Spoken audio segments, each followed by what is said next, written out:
In a country like India, stories are everywhere.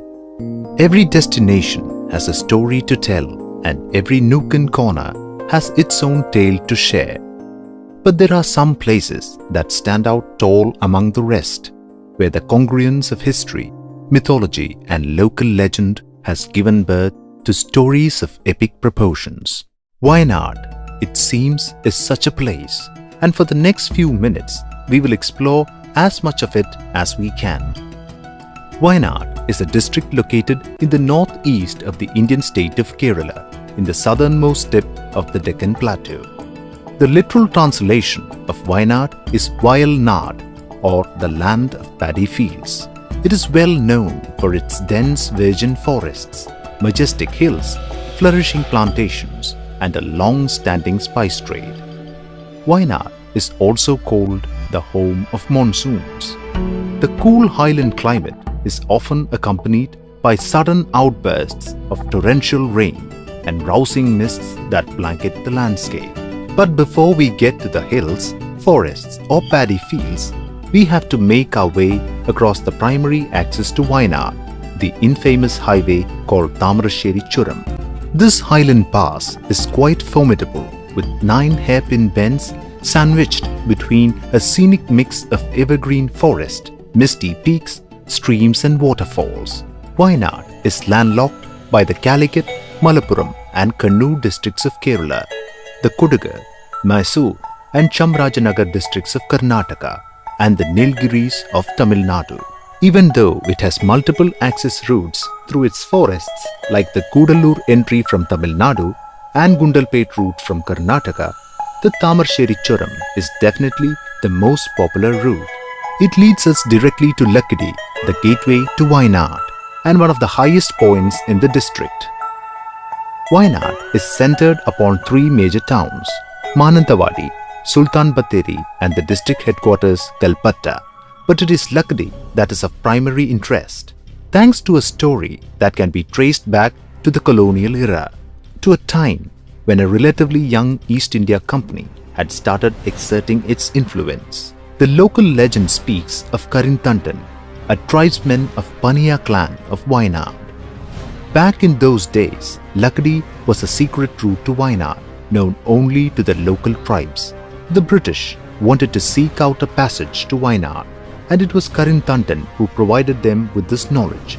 But once they had what they came for, they executed him in an area that was previously used for ritual animal sacrifice. The story goes on to say that this area became the haunt for Karintantan's vengeful spirit. After several disturbing incidents, a ritual was conducted, and his spirit was bound to a chain. This chain was tied to a tree, and there are some who claim that the chain is apparently growing along with the tree. Karintantan is remembered as the first martyr of Wayanad, and the chain tree remains a popular attraction to this day. We now delve deeper into the heart of Wayanad, where the peculiar secrets of Idakal caves are waiting.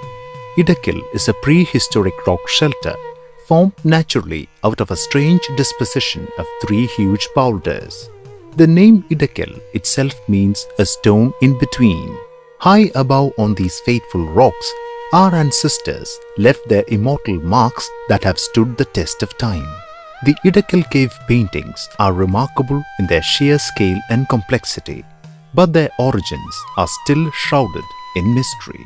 The engravings are abundant and of great variety. Human figures, animals, tools, and day-to-day activities are all depicted here.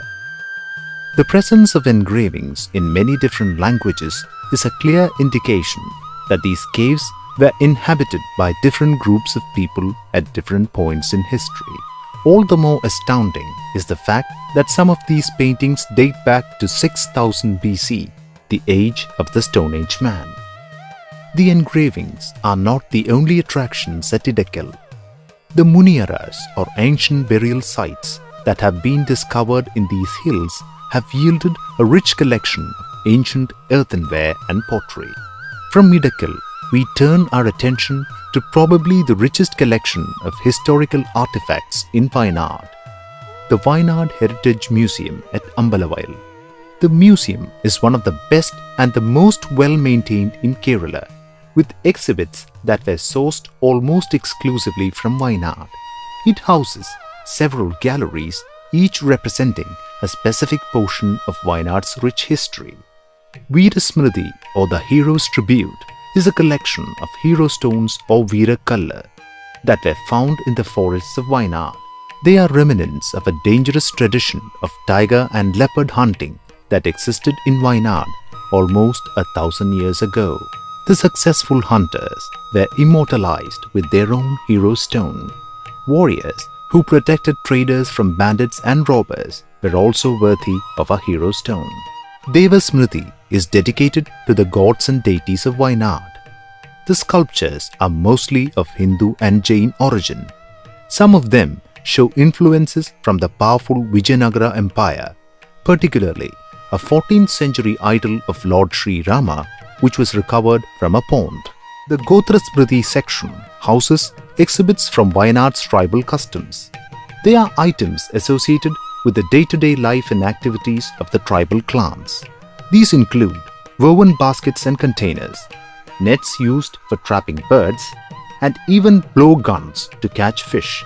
Though most of these items have become obsolete, some of them still have a presence among Wayanad's local community. Jeevana Smriti showcases artifacts from Wayanad's agrarian, pastoral and forest-dwelling past. This includes tribal headgear, tools, jewelry and musical instruments. Even though Wayanad is the least populated district in Kerala, it has the highest tribal population. The native tribes of Wayanad consist of many sects like the Kurchiyas, the Kurumas, the Adiyas, the Uralis, the Paniyas and the Katunayagans. Each tribe had its own special trade and purpose. The Kurchiyas and Kurumas have a strong martial history. The Uralis are primarily an artisan tribe. The Paniyas and Adiyas made up the majority of the agricultural workforce, and the Katunayagans were considered to be the chieftains of the jungle. The tribes of Wayanad depended on forests for their needs, and thus they mastered the techniques required to extract natural resources like honey.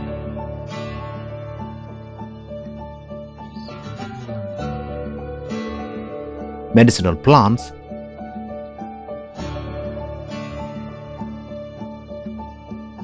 and tropical fruits. Tribal dwellings are traditional structures. The houses are usually built with mud walls and thatched roofs. Multi-purpose walls act as boundaries as well as sitting galleries. Large family residences are built in a typical community living style, with all activities and living spaces centered around an open court. Tribal shrines can also be found within the compound. The tribals also practice various forms of animal husbandry, and Wayanad is currently the only district in Kerala with surplus milk production. Paddy farming is also popular, with vast green plains and abundant rainfall leading to rice becoming a popular crop. Another type of agriculture that took hold in Wayanad was plantation farming. Coffee, tea and spices like pepper and cardamom were all grown in abundance. The climate of Wayanad was perfect for these crops, and today tea, coffee and pepper from Wayanad has become renowned world over.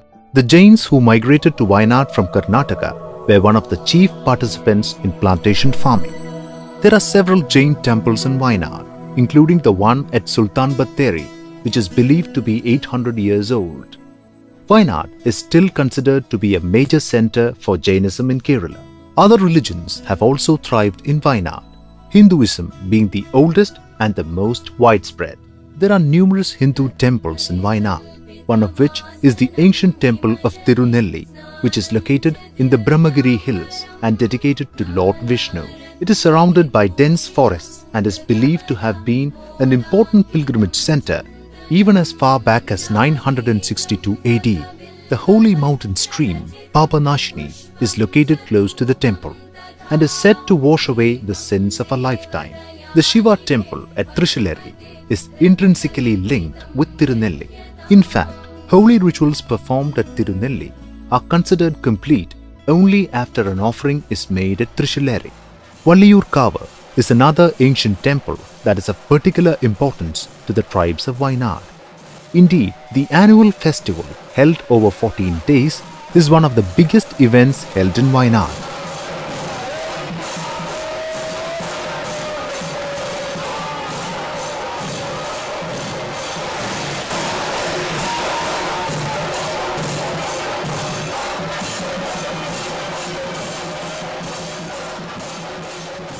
Some of the ancient tribal customs are still observed during the Valliyur festival.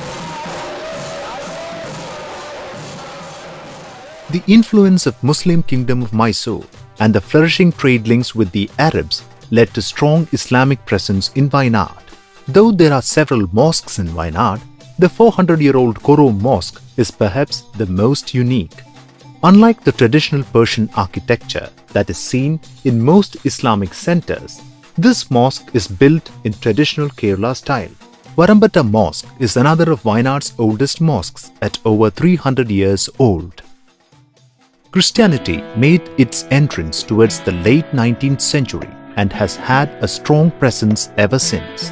The Pallikunna Church, established in 1908 by a French missionary, Father Geoffrin, is one of the oldest in Wayanad. Christianity came to Wayanad through missionaries who accompanied the European traders. The traders themselves had their eyes on one of Wayanad's treasured resources, pepper.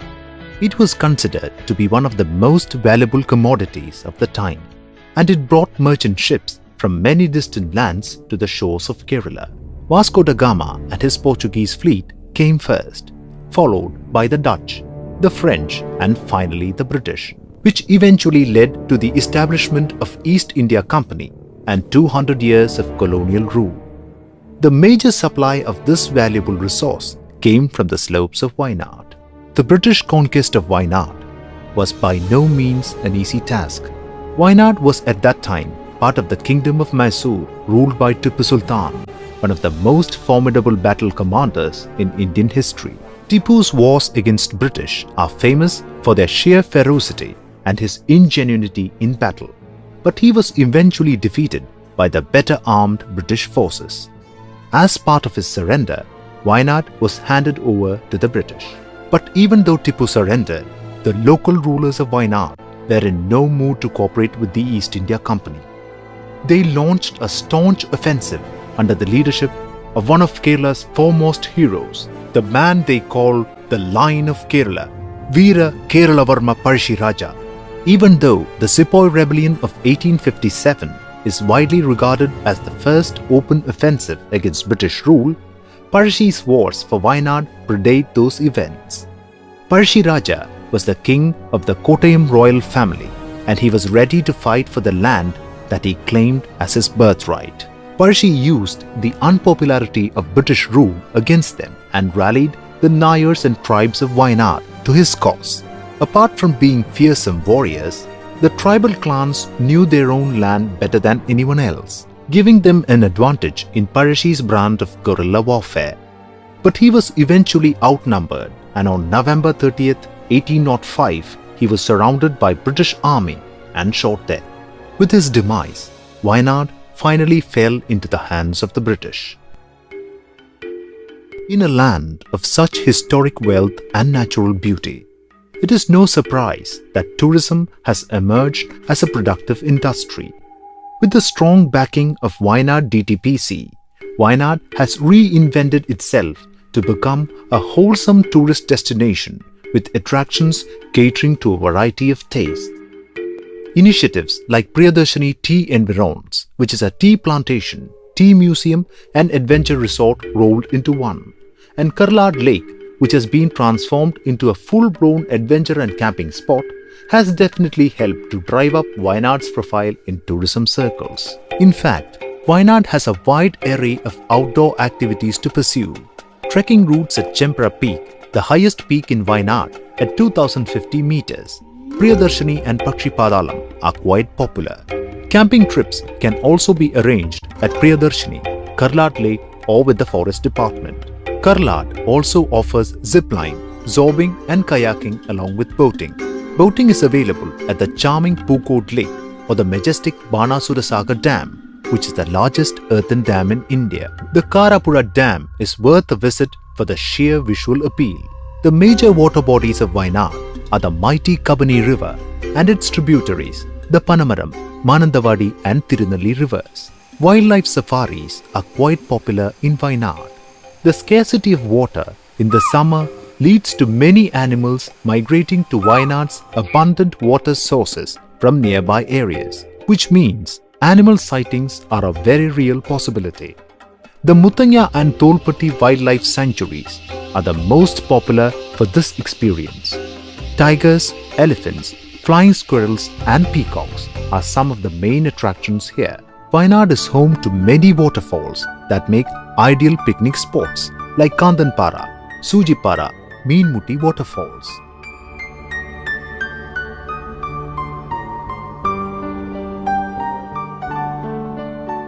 Other attractions include the curiously appealing Phantom Rock and the remote yet heartwarming Kurua Island, which is the most visited location in Wayanad.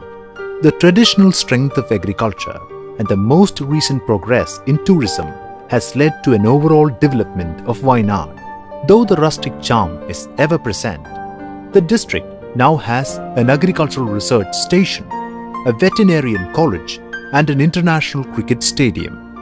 Wayanad has also adopted the responsible tourism model to maximize the benefits of tourism with minimum cost to the environment. Initiatives like Subiksha that promotes artifacts produced by the native population are definitely a step in the right direction. The people of Wayanad have a reputation for working hard and playing harder.